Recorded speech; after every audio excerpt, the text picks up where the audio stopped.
오늘은 이사야서 13번째 시간입니다. 15장에서 16장까지 말씀을 가지고 영적 감수성이라는 제목으로 하나님 말씀 전하도록 하겠습니다.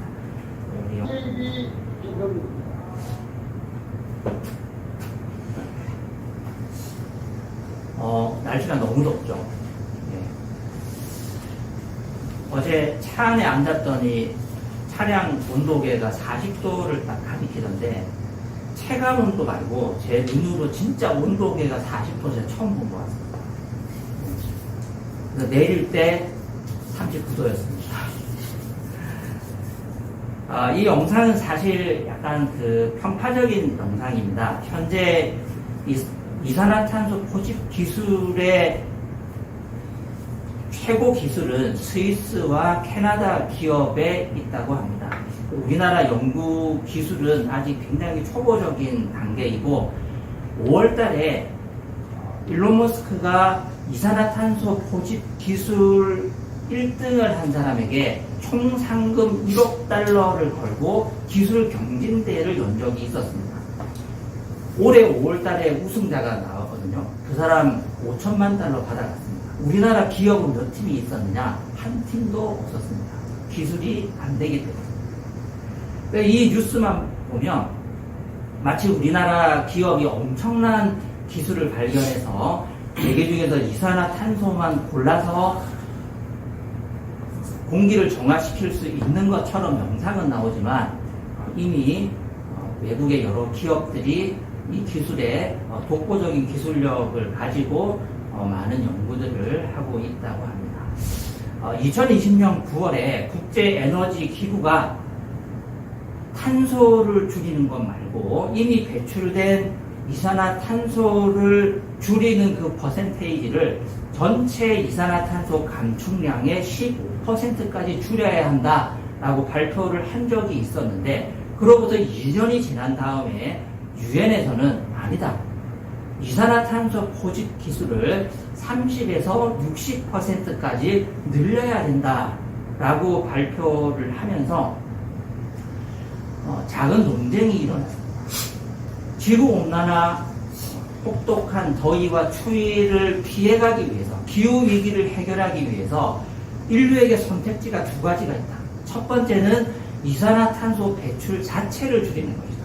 두 번째는 이미 배출된 이산화탄소를 포집해서 친환경적인 물질로 바꾸고 이미 대기 중에 있는 이산화탄소 농도 자체를 줄이는 것이다. 두 개 중에 무엇을 할까? 이것을 가지고 논쟁이 일어났는데 제가 생각할 때는 이 이산화탄소 포집 기술은 굉장히 사악한 아이디어 같습니다. 탄소 배출 자체를 줄이려면 공장 가동을 멈추거나 줄이거나 경제 활동 자체를 줄여야 되잖아요. 그러니까 우리나라도 마찬가지지만 여러 선진국들은 이럴 생각이 전혀 없습니다. 돈을 벌어야 하기 때문에 탄소 배출은 계속 하되 이미 배출된 탄소를 포집해서 신선한 공기를 만들어내겠다는 이상한 아이디어를 가지고 계속해서 시도를 하고 있습니다. 그럼 뭐가 더 좋은 아이디어 같습니까? 기후변화와 이 위기를 인정하고 매년 더 더워지는 이 위기를 직면하고 이산화탄소 배출 자체를 줄일 것이냐 아니면 그것을 외면하고 괜찮아 라고 하면서 우리가 새로운 기술을 개발해서 이산화탄소는 탄소대로 뽑아내고 이미 배출된 이산화탄소를 포집해서 줄이면 되지 라고 다소 안이하게 접근할 것이냐. 제 눈으로 40도를 본 이상 우리가 계속 이렇게 가다가는 정말 저까지는 죽으면 해결될 것 같은데 우리 아이들이 살아갈 시점에는 참 큰일이 나지 않을까 하는 생각을 할 수밖에 없는 것 같습니다. 기후변화를 인지하지 못하고 어떤 방향으로 우리가 이 기후변화를 대처해야 될지에 대한 그 감수성이 떨어지면 다 같이 죽는 것처럼 하나님의 뜻이 어디에 있고 하나님이 무슨 일을 하시고 과연 우리를 향한 하나님의 계획이 무엇인지를 깨닫는 영적 감수성이 떨어지면 아무리 발버둥을 치고 다른 방법을 모색해봐도 멸망할 수밖에 없습니다. 오늘 본문에 모압이 하나님의 심판을 받고 멸망하는데요. 지난 시간 바벨론이 멸망했던 이유는 교만 때문이었습니다. 반면 오늘 15장 16장에서 모압이 멸망하고 심판받는 이유는 이 영적 감수성이 떨어지고 하나님이 왜 이렇게 화를 내시는지, 하나님의 이 심판의 끝이 어디까지 갈 것인지에 대해서 모압이 그것을 심각하게 받아들이지 않았기 때문에 망하는 겁니다. 오늘 15장 16장 본문을 우리가 함께 살펴보면서 모압이 왜 실패했고 우리는 어떻게 하면 하나님의 뜻을 민감한 영적 감수성을 가지고 잘 분별하고 하나님 뜻대로 살 수 있는지, 살아남을 수 있는지 함께 말씀을 나누고자 합니다. 자, 먼저 1절에서 9절 단락을 보면 하나님께서 모압을 심판하시는데 왜 모압은 심판받을까요? 자, 여기 화면을 보시면 우리 지난 시간 바벨론이 교만 때문에 심판을 받았죠. 그리고 앞으로 23장이 나올 때까지 계속 하나님의 심판이 이어지는데 여기 파란 박스에 있는 부분, 이게 모압을 향한 심판입니다. 특이한 점은 뭐라고 그랬습니까? 여기 빨간색 X 표시가 가리키는 것처럼 바벨론을 제외한 다른 모든 나라들을 향한 하나님의 경고와 심판에는 회복의 여지가 명시적으로든 묵시적으로든 나와 있습니다. 하지만 바벨론은 영원히 회복하지 못합니다. 어디까지 회복하지 못한다고요? 지옥까지 하나님께서 쫓아가셔서 너는 여기서도 조롱받을 것이다 라고 경고하십니다. 하나님을 떠난 독립성에는 도무지 방법이 없고 아무런 구원의 여지가 없는 겁니다. 반면 여기 파란 박스 모압에서부터 마지막 23장 끝까지 하나님께서 심판은 하시되 계속해서 구원의 여지는 남겨두세요. 오늘 본문의 모압은 계속해서 설명드리겠지만 하나님의 뜻을 아는 영적 감수성이 없어서 멸망합니다. 하지만 여지는 남겨두세요. 회복의 여지와 그 은혜의 길은 하나님께서 남겨두십니다. 모압은 여기 지도에 있는 초록색 박스 사해 동쪽에 있는 나라입니다. 지금의 요르단 영토가 모압의 영토였고 하나님께서 가나안 정복 전쟁을 시작하시기 전에 모세에게 직접 말씀하신 것이 있습니다. 모압의 땅은 내가 너희에게 주지 않는다. 여기는 정복하지 말고 그냥 길만 빌려서 지나가라. 내가 모압에게는 이전에 약속한 게 있어. 그러니까 너희 이 땅은 약속의 땅이 아니니까 절대로 모압은 건드리지 마라 라고 약속하신 바가 있었다. 그 모압이 이제는 어떤 경고를 받느냐면 여기 알과 길이라는 것은 모압에 있는 도시를 말하는 건데요. 그 밤에 모압이 망하고 길이 망하는 그 밤에 모압이 완전히 멸망한다라고 하나님께서 경고하시는데 이 경고, 너희 이산화탄소 줄이지 않으면 망한다. 이제 죽는다.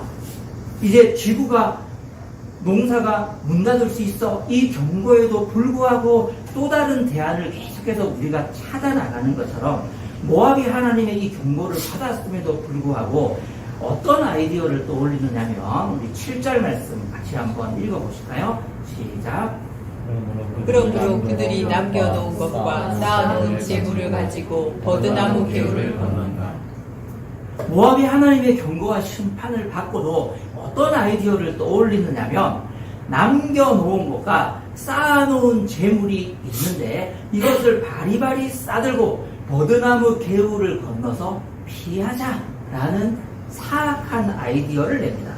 이 버드나무 개울이 어딘지를 특정하는 것은 어렵지만 여기 지도의 붉은색 동그라미 안에 오늘 본문에 나오는 모압의 여러 도시들이 있고 그 가운데 강이 하나 있죠. 그 강이 바로 버드나무 개울이 아닌가 하는 추측을 할 수 있습니다. 여러분, 모압이 하나님의 심판의 경고를 받았습니다.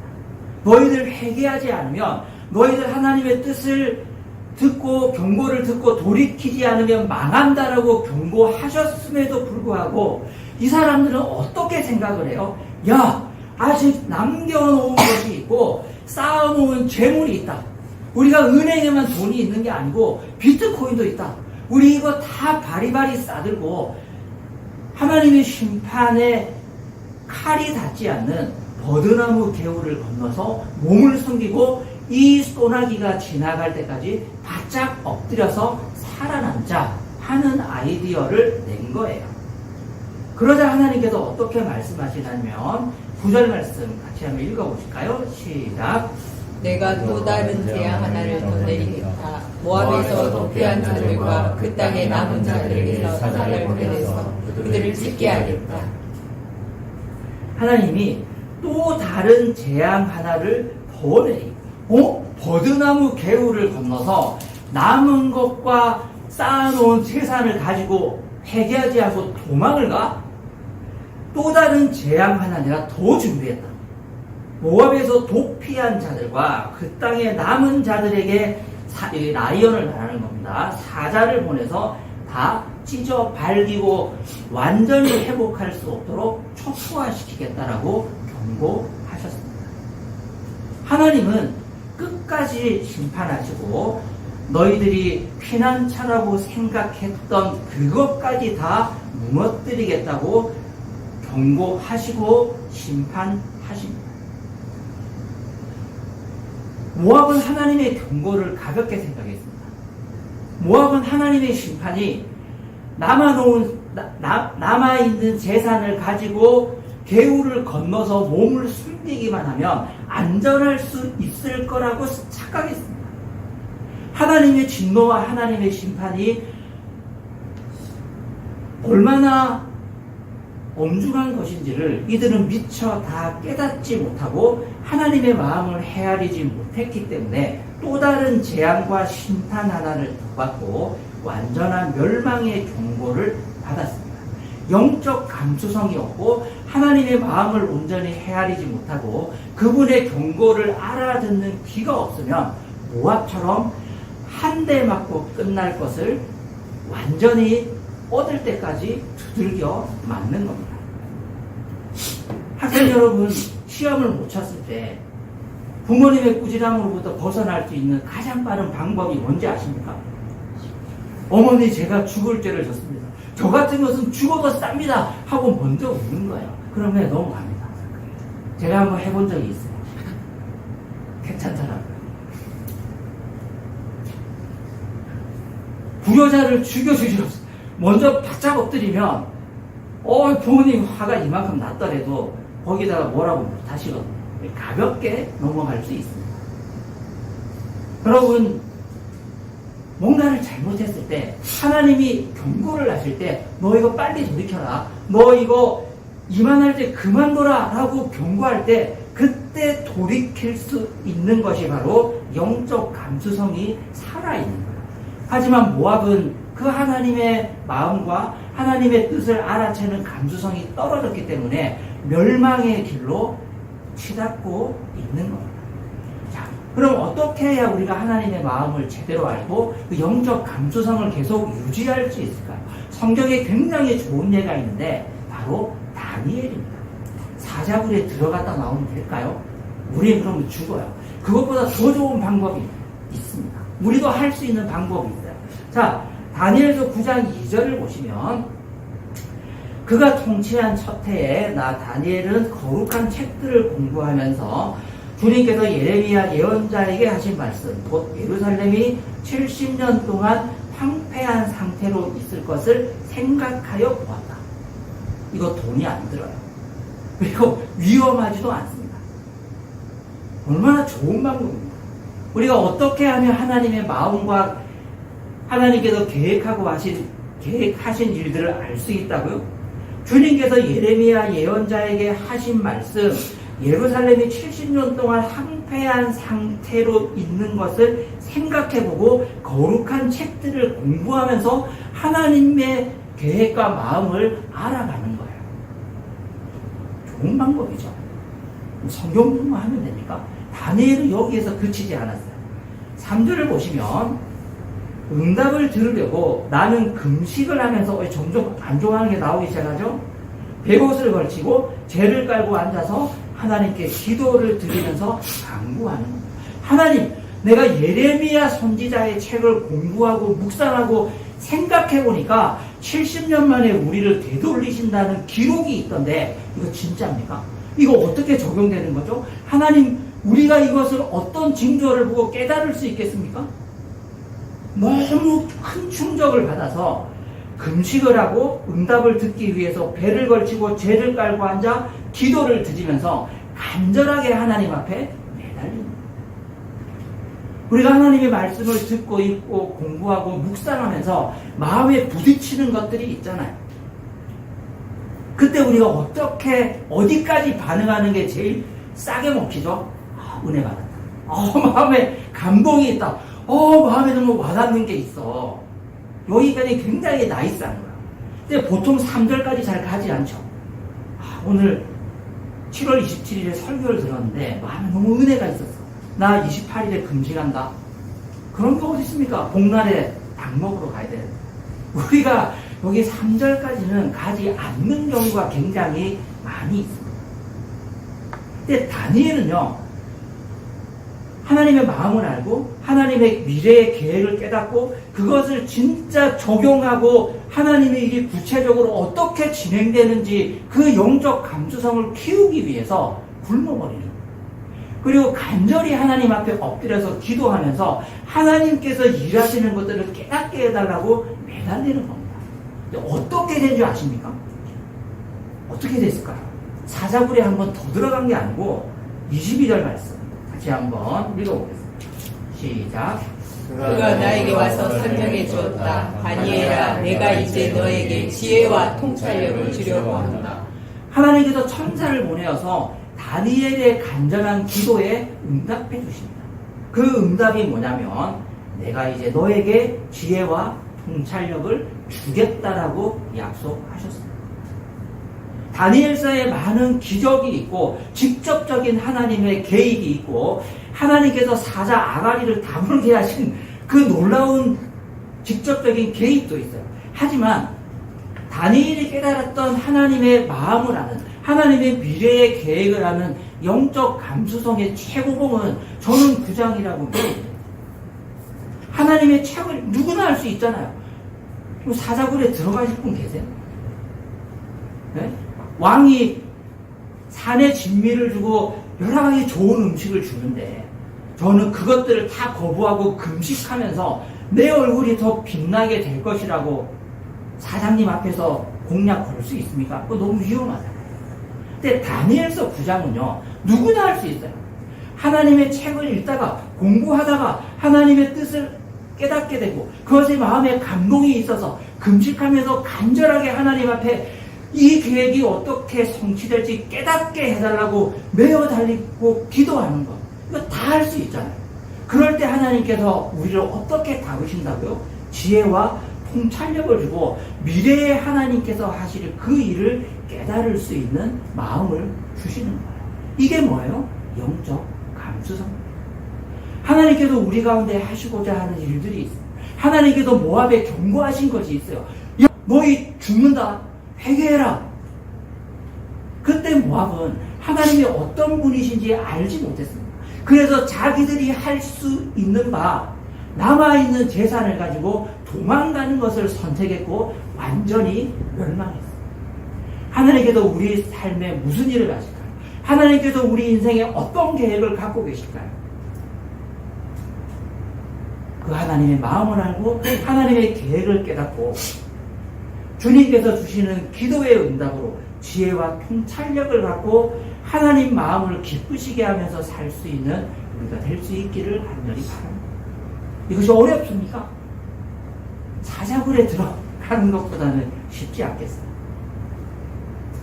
누구나 깨달을 수 있고 누구나 기도할 수 있고 누구나 하나님께서 주시는 지혜와 통찰력을 가지고 우리를 향하신 하나님의 그 마음을 알고 순종할 수 있습니다. 자, 두 번째, 모압이 완전한 멸망으로 끝나는 것이 아니라 16장 1절에서 5절을 보시면 유다를 향해서 모압의 마음이 극적으로 움직이기 시작하는데요. 이것이 모압에게는 완전한 멸망을 경험한 다음에 다시 회복할 수 있는 유일한 대안이었어요. 자, 3절을 보시면 그들은 모압이죠. 유다 백성에게 애원한다. 16장 3절입니다. 우리가 어떻게 하여야 할지 말하여 주십시오. 우리를 위하여 중재하여 주십시오. 뜨거운 대낮에 시원한 그늘을 들이우는 나무처럼 우리가 그대의 그늘에서 쉴 수 있도록 보호하여 주십시오. 우리는 피난민입니다. 아무도 우리를 해치지 못할 곳에 우리를 숨겨주십시오. 라고 모압의 난민들이 유다 백성들에게 우리를 받아달라고 구원을 요청할 것이라는 예언이 있는데요. 자, 여기 화면을 보시면 원래 모압과 이스라엘은 친척 나라예요. 아브라함의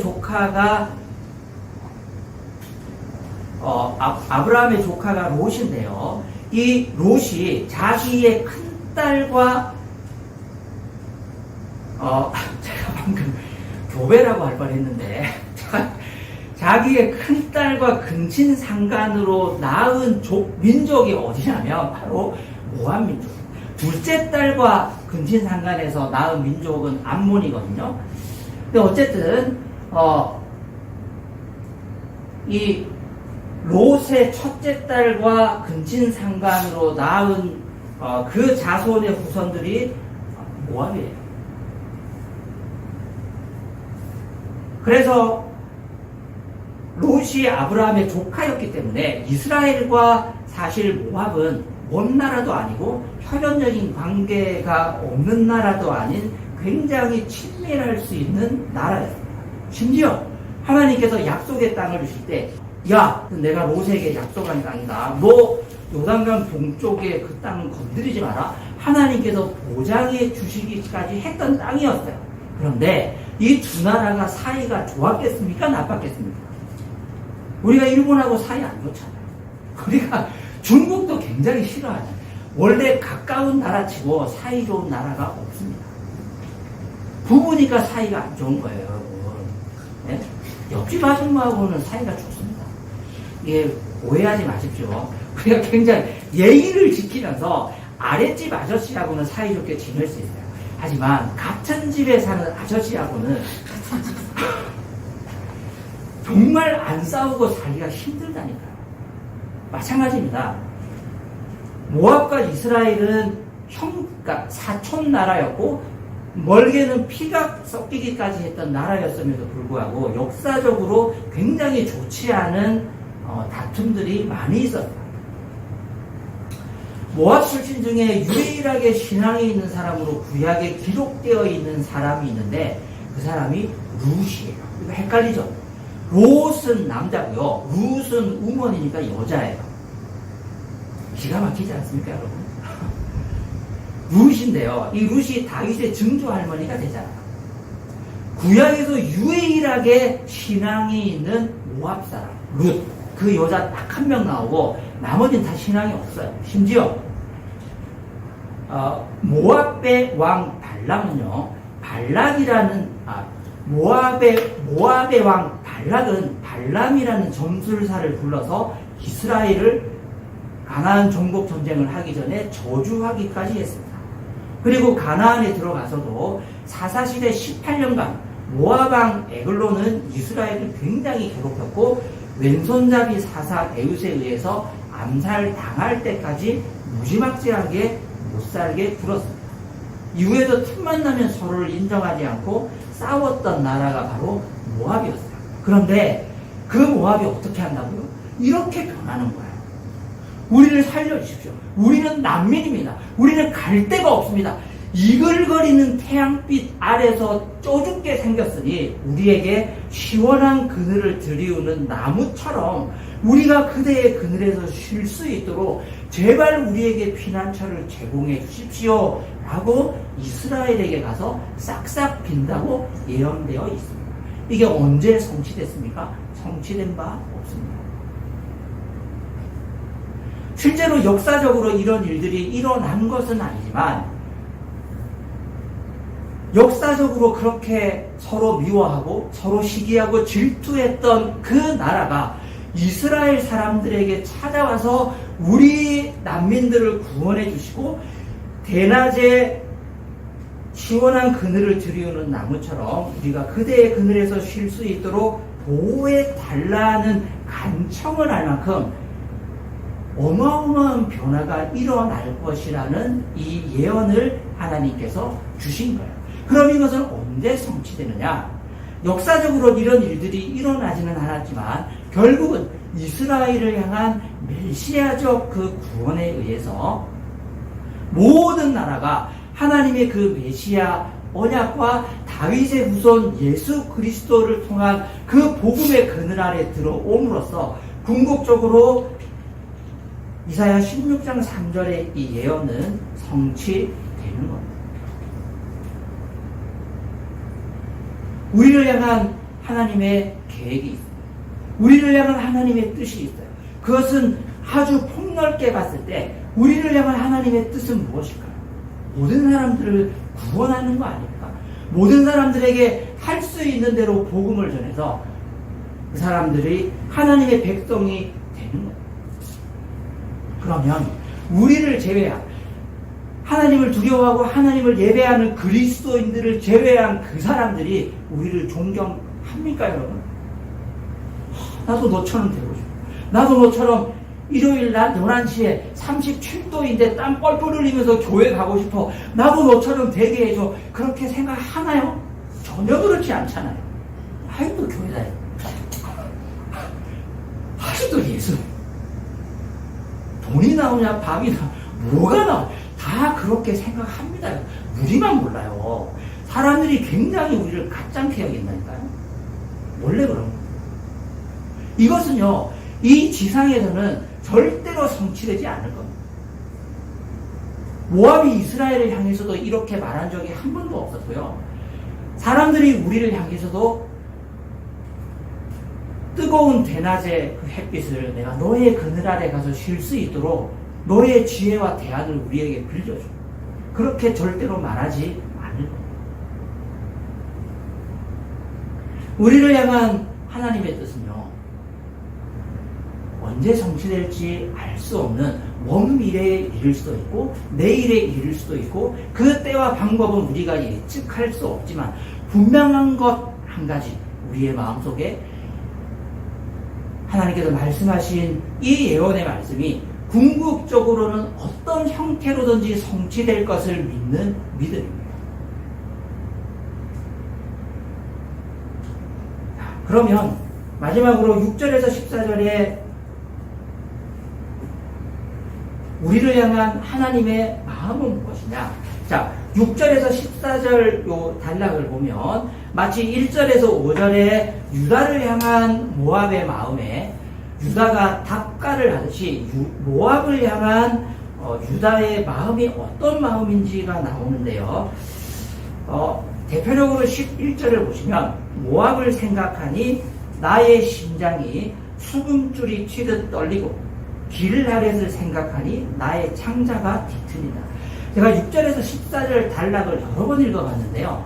읽을 때마다 이 뉘앙스가 다르게 다가오는 거예요. 이게 지금 논리나 싶을 때가 있어요. 이거 모압이 완전히 망했잖아요. 근데 이 두 나라는 사이가 좋지 않아요. 그러니까 놀리는 거예요. 내가 모압을 생각하니 나의 심장이 수금줄이 치듯 떨리고 나의 창자가 뒤틀리듯 아프다.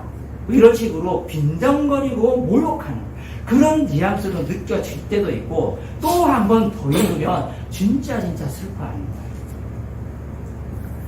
모압을 생각하니 나의 심장이 수금줄이 튀듯 떨리고 나의 창자가 뒤틀리듯 너무너무 마음이 아프구나. 어쩌다가 그렇게 말했냐. 어쩌다가 우리에게 와서 구원해달라고 간청하는 난민이 되었느냐. 내가 너무너무 마음이 슬프다 하는 정말 아파하는 마음으로 느껴지기도 합니다. 그러니까 읽을 때마다 뉘앙스가 각각 다르게 다가오기는 하는데 우리 전체적인 문맥상 이것은 모압을 향한 이스라엘의 긍휼한 마음이고 불쌍히 여기는 마음에는 틀림이 없습니다.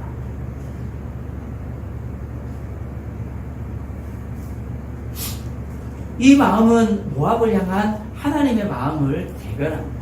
하나님께서 모압을 어떻게 심판하셨습니까? 한 번 때리고 두 번 때려서 사자를 보내서 갈기갈기 찢어버리셨어요.